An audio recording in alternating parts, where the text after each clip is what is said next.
ইংরেজি রিডিং বা বানানে যারা একদম দুর্বল তাদের জন্য আজকের এই ক্লাসে আমরা একদম জিরো থেকে একদম প্রাথমিক লেভেল থেকে ইংরেজি রিডিং বা বানান শেখার উপায় দেখব। যেমন দেখো, বার জন্য হবে বি এ, কেননা বর জন্য বি আর আর জন্য আমরা এ পাই, এর আগে কয়েকটি ক্লাসে দেখেছি। তো বা এর জন্য হবে বি এ। তারপরে দেখো বা এটার জন্য কি হবে, বি এ হবে। বার জন্য আমরা বি এ পাই, আবার বার জন্য বিএ, অর্থাৎ বাবা এটার বানান হবে বিএ। তারপরে যেমন কে এ, তাহলে কাকা এর জন্য কি হবে কে এ, কা দুবার কা।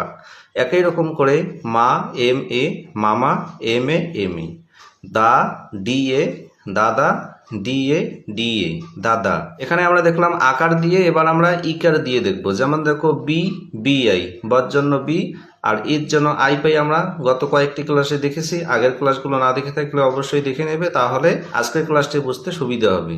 তো বি এর জন্য কি হবে বিআই দুইবার, বির জন্য বিআই, আবার বির জন্য বিআই বি। তারপর একই রকম করে ডিআই, দিদি ডিআই, কি কেআই, কি কেআই, মি এমআই, মিমি এমআই।